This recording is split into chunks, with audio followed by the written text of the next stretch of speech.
Great.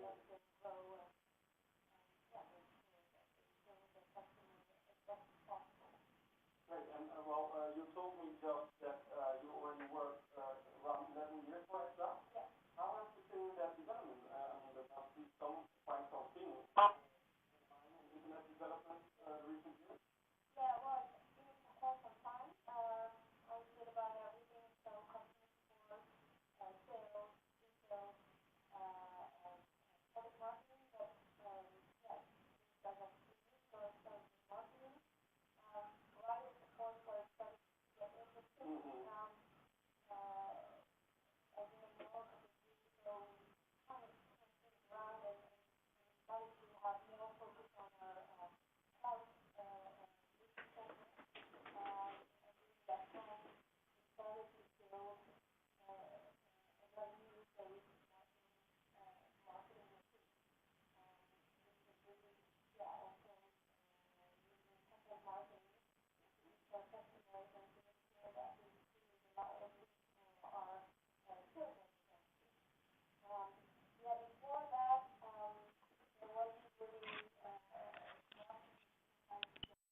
can you apply the lessons learned, what Accept have learned?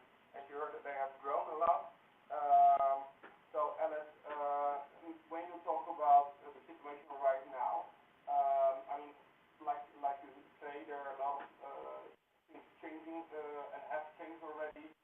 Marketing has become a much more technical job to do, still including that creative part that is needed, and technical and creative person that is sometimes not always the same person. But now you're here, you have grown a lot. What will be the next step for yourself when you talk about marketing, demand generation, and strategy around that, the relation with the customers? What will be the next step for yourself in that? Well, I think the last couple of years is like a hurricane. Experienced a lot. We did not only grow in the Netherlands, we also rolled out to other countries, of course. Brought a lot of different issues like localization, local rollout, a lot of issues we learned from. Did a lot of work, did a lot of technical implementation. Tried a lot of innovations, a lot of new channels, finding the right mix. Created a lot of central programs which we can roll out into different things. We are doing this here, and maybe next year in other countries. All right. We don't know. So you need to prepare for that. You need to make sure you have a really strong foundation with the right people. This year was an important year because we saw that the online marketing is delivering like 70 to 80% of our leads. That's quite a lot. Yeah. And every country was doing that with their own budget, with their limited focus, because they also do all these other channels as well, with their own media agency. So that wasn't really working out in terms of the number of leads. And we spent our money, I believe, not really effectively. So for this year, a really big thing is that the online marketing part, demand generation, we centralize. So that's now here in Delft, of course, working closely together with our international colleagues. We're working with one media agency, making sure all the money we spend on Google, on social media, advertising, etc., that it spent in the most effective way. And we've seen a really big boost in that. But we need to do more. So the growth we've seen in the last couple of years has become even bigger because we want to, of course, achieve exponential growth. So that's really the thing for this year, is that we're looking at the last part of the year and we're thinking like, oh, how we're going to realize that. So what we realized is that all the projects that we did to improve something or launch new campaigns, and it took quite a lot of time to realize or to launch it because we're working in separate teams, like handing over jobs, now it's your turn, now it's your turn, and we're not really working agile. So what we're doing now is that we've appointed 5 really important projects like SEO, like a really important campaign for one of our solutions, an accountancy campaign, and creative strategies around that. And they're adopting the strong working methodology to make sure that we can deliver quicker and make it smaller. Test and learn. Exactly. And fail fast so often. Exactly. So that's really the thing for this year. It's really a new way of working, and people have to get used to that because it's all of a sudden it's not me on my content creation island. No, I have to work in a multidisciplinary team, and I have to work and gain other skills and make sure that we don't create bottlenecks in people's expertise. So it's never a dull moment, but I believe that if we succeed, we can do quicker and get better results faster. So if I I understand you right, that you have learned already quite some lessons exact. You have turned around from having different media agencies in different countries back to one media agency, but still with that local presence in different countries. Yeah. So that's a whole different coordination. Yeah. And that works a lot better, you say. Yeah. You have applied much more a way of working with Scrum and Agile methodology. Yeah. And so if you see that for the future, what would be some key items to work on for Exact? I think for us it's some key items. What's important now is that we're working a lot in the bottom of the funnel. Okay. So searching for the people who are ready to buy. Yeah. It's like we call it the roasted chicken. Yeah. You only have to call them and they'll. The marinated chicken. Yeah. Exactly. Of course, if you want to grow this fast, you'll reach the end of that. And if not, you'll reach the end of your money before that. So exactly. For us, we've always worked on the top of the funnel, so more of the awareness phase and engaging earlier. But I think now the time has come that we really have a sense of urgency on doing that even better. Yes. So the Scrum teams who are working on it right now have the assignment to create more balance in that. Because we cannot depend only on the roasted chickens. Exactly. Yeah. Yeah. We need to do more. We need to do.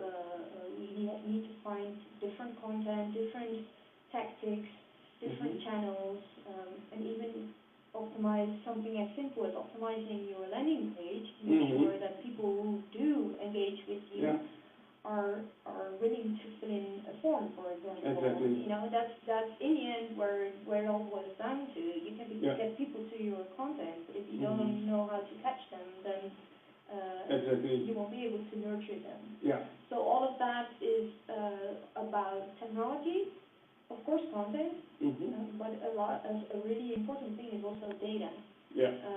So that's also a really big thing. Even if you think you have the data, and then you look again, and then you need more data. So we have a couple of really specialized people working on that. We need to improve and make sure that we are able to build, test, learn in a quicker phase. Yeah. Yeah. So that is also one thing that you have applied and actually learned in the past years, that speed has turned up in terms of data and changes in data, and the whole process has speed up in comparing to the past years. Well, yeah, it's always been really important, but all of a sudden it's become more important now. I think what we see now in terms of content marketing is that developments are going really fast.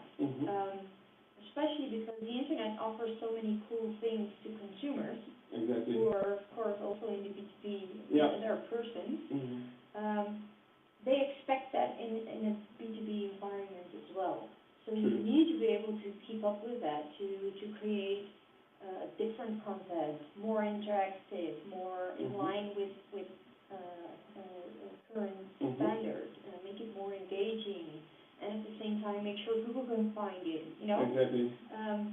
In terms of content marketing, that's a really big challenge because it also has the technical factor to it. So, but in terms of demand generation, it has also become, the developments have become way quicker. Yes. So channels and tactics that have worked yesterday might not work tomorrow. We recently saw a really big drop in online display. Okay. So then we have to decide, okay, do we want to spend more money on this? Because if we don't get leads out of it, it's money wasted. So I think we're deciding to tune that down Okay. and find new ways to advertise and get people in. For example, like 2 years ago, we didn't really believe that Facebook advertising would really help us with Yes. that, but it actually is. So Yeah. now we're putting more money on that. So that's asking things from people. You know, Yeah. you have to have people who are curious to dive into that technology. True. And the funny thing is that we're a tech company, Yeah. because we have a lot of Yeah. software developers, but in a way our marketing people are getting more technical and techie persons. Yeah. You might even say nerd. Yeah, as well, that is a compliment Yeah. nowadays, exactly. Yeah. I don't see that as an insult. So No. No, it's really become different, and that's True. nice to see. Yeah. Yeah. And well, you have explained that the marketing people are getting also more techy, and then how do you see? Is there also an exchange of knowledge when it comes to like marketing and knowledge between the tech guys, developers, and the more creative guys? Well, until recently, we didn't really care about that until we saw that people with expertise, knowledge are bottlenecks in setting in risk to your operation because they can slow down the process. Yeah. And that's why we started working in those Scrum teams Exactly. to become more agile. And one of the KPIs is also that people teach each other to do things. Up until a certain point, because not everybody can be an expert in everything. True. But there are a lot of things you can learn from each other, and you should be open to learn and to do things yourself. And that's really our goal for this approach that we've chosen, because then you can really be flexible and act on the things that you see happening. Yeah. So, but I think that's very good because it means that there's a culture inside the company that is changing, where knowledge is more and more shared. And like you say, even if you're a tech company, it still means you have to get out there and then see what's going on in the world around you. Yeah. And I think that is also one thing. Often as entrepreneurs, we have to realize that it's not only about our company and our strategy, but the world around us is also changing. Yeah. And like like you said, Facebook has become much more interesting for you guys. And well, we see that also that Facebook has offered a lot more opportunities. Like we're now having Facebook Live. So you see that those kind of things are really changing. And you have, even as a tech company, you also have to see like what's going out there and what is changing around. Yeah. And maybe the tool that maybe your strategy is still okay, but the tool that you're using for that is changing. So you might need to reconsider that tool or channel. And that is something I think that's very true to realize and to evaluate. I recently did a holiday reflection where I told that often in summer times you tend to go on holiday if you have the time for that as an entrepreneur, but I think it's a very good thing to do. And that's also a very good moment to reflect, but of course other moments are suitable as well to sometimes reflect, like, okay, where am I standing now with my processes, with the content that I use? Is it still updated, or do I need to go with a different flow that is coming up now? And never be afraid to try new things, even if it's just in a pilot. That's what we did, for example, with the Facebook thing. We started with 2,000 euros and tried. Yeah. And then all of a sudden it was a success, and now we're spending a lot of money there. And maybe next year it will be another channel. And it's all about finding the right mix. And knowing where your prospects and customers are, and in the end, the relevance is key. Yeah. You can talk about yourself, but it will not get you anywhere. Nobody's interested. That's what I always say. If people are not interested in what you have to say, it's that intersection of their challenges and the solution you can offer. Exactly. You know, that's where engagement really is. Exactly. Yeah. And if you find that, then you can write really cool stuff, and people will be willing to listen. Yeah. You know, these days, getting people's attention is so hard. Exactly. So you better have a good story, or do nothing. Yeah. You will save money. Yeah. Exactly. So when it comes to creating that content, how does it work for you and for the team of Exact? I mean, of course, you have your knowledge about software. You have your knowledge about like bookkeeping stuff, Exact Online, for instance. Yeah. That works cloud-based. People can easily access that. So you can share, of course, your knowledge about that, but that is one thing. How do you create that whole content where it not only stays to your knowledge, but also more the world around them?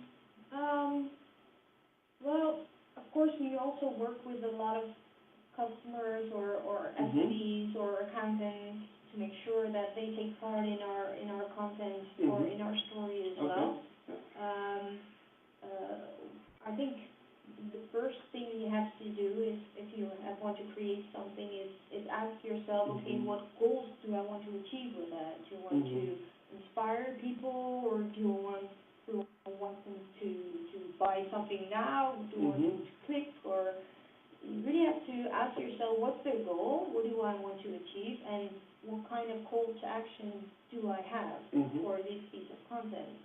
Then if you know what you want, you can start writing a briefing and think about, okay, why do we want this? Who has to read it? And what do you want someone to think after reading it? Or what do you want him or her to do? Well, in that process, of course, we always think about, okay, do you have internal experts, of course, the people who work a lot with our target audience, who can help with that? What do we know myself, but also do we have customers or maybe external experts in the market who can help us with that? And then in the end, of course, you have to decide what kind of asset do I want to make, and how can I make sure that it's interesting. If it's more inspiring and more on the entertaining side, well, you better make something which is entertaining, like an infographic or a nice animation or an interactive landing page. But if you want to dive somewhat deeper, you could also write a white paper and really go deeper into the subject. So it really depends on the people who you want it to read. Where are they in their buyer journey? Exactly. Because there are moments where you can really talk about software because people want to know at that point of time, but not all people are ready for that. Exactly. Yeah, and that's something you really need to have to keep in mind if you're creating content. And that's why it's also good to look at your buyer journey and map all the things you have to see what's needed extra.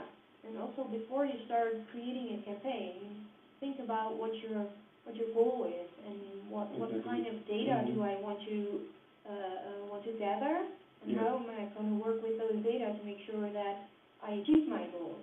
Exactly. And I think then, last but not least, it's most important to align with your sales. Because if they're not going to do something with your hard-earned leads, then you might as well do nothing or do something different. Yes. So I think that's really important that we've gotten on the same page with our sales guys, agree on what they will call on and what not. What qualifies as a lead, and how many are we going to forecast, and make really good agreements on what you're going to do for them, and what they're going to do for you, because then you can create business. Exactly. Yeah. So if I understand you right, the relation with your customer has not only evolved to doing more business, but also to more doing on the terms of co-creating content and getting information from them to create that. Yeah, of course. You always have a lot of people who are really enthusiastic about the product, who want to work with us, because it's also useful for them. We've created a lot of materials together with customers, especially accountants, who are really important for us. Yes. Yeah, we have a lot of them who are really progressive and like an example for the rest of the market, who we want to partner up with.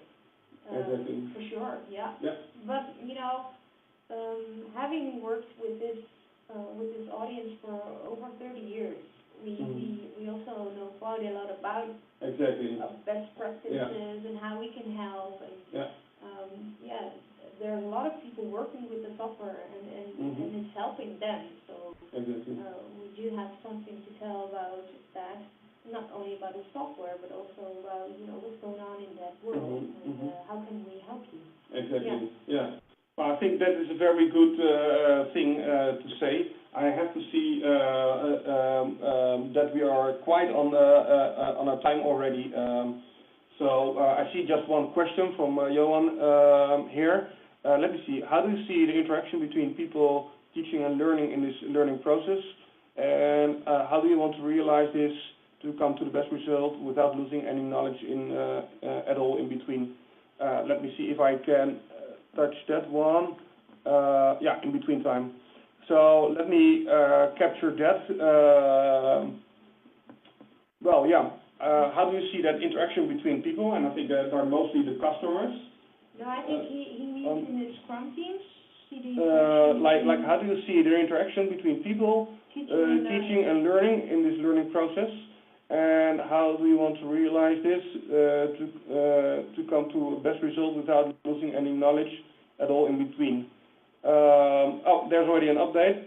Let me see. What is for you more important, the end result on the creation, or it's seeing you are in that interaction with the whole world in the end?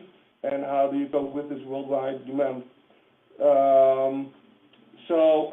But I think, if I interpret the question right, it is that you as an organization have to learn in your learning process, dealing with the worldwide demand of your customers. Well, I think what he means is about the Scrum teams, and we have a KPI on people teaching each other. Of course, there's a risk that we are only busy teaching each other stuff and not delivering the result in the end. Of course, that's one of the KPIs, because that we see that you know, all those expertise, all those people who are bottlenecks as a really big liability, or not. No, I think it's an impediment to make that next step towards that really big growth. So yeah, that can be really practical. Like, oh, you know all about a website, teach me how to build a landing page myself. Yes. Or you know all about SEO, teach me the basic principles so I know how to write new content. So that's about knowledge sharing, the things we want to achieve. So therefore, for basic things that we now have to go to experts who are like stuffed with work, we have a couple of people who can do that, and who have the basic knowledge, but not the expert knowledge. Exactly. And that's quite a big insight that I got only recently. So there's something we're working on hard right now, and we'll see if it you know brings us what we expect to do. But of course, the main KPIs are still generating more leads. Exactly. Yeah. Yes. Well, thanks, Johan, for asking that question. We are already over time, so we have to close with this very interesting stuff from Alice and the story about how Exact developed the marketing in the past years. Of course, as told, Exact has great software like Exact Online, bookkeeping in the cloud.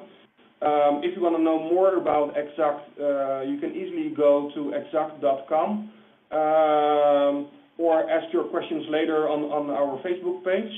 I can imagine that you have more detailed questions, or you just want to have a chat with a one-on-one person or a one-on-one chat. So feel free to send us an email. That can easily be done to sales@eurobiz.eu. So sales and then eurobizz.eu. feel free to send us an email or give us your questions on the Facebook chat or on the Facebook page. We'll be happy to answer them. And if you need more information about Exact, feel free to go to that website, exact.com, or send us your questions, and we will make sure that the right persons get your question. So thanks again for being here, and we hope to see you back. Okay, see you. Bye-bye.